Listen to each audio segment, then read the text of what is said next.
Эрхэм хүндэт нутгийн зон олон ахан дүүс та бүхэндээ элдв эрдэнэт хэмээх хөгжин модон могой жилийн сар шинийн мэнд дэвшүүлье. Түүхт 100 жилийнхаа ойг угтсан бүтээн байгуулалтын жил болгон зарлан ажиллаж байна.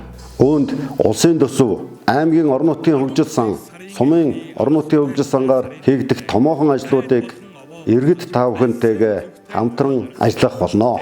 Ингээд нутгийн маань хол ойр ажиллаж амьдарч сурч байгаа нийт иргэдтэй гарч буй модон могой жилдээ элгээрэн амгалан төрлөөрөө дүшин амгалан сар шиндээ сайхан шинэлхийн үлзийтэй сайхан өрөөлийг өргөн дэвшүүлье.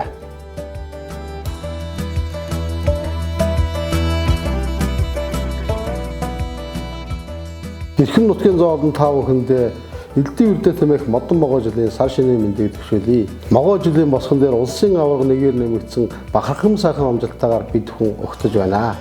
Модон могой жилдээ бид бүхэн сумын төвөө хатуу шилтаа замтай олбох, эмнэлгээ их засварт оруулах, 04-ийн шугамаа шинжлэх, иргэдийнхээ хашаорог шинжлүүлэх, баярын талбайгаа шинээр барих гээд их ажлыг төлөвлөсөн байгаа.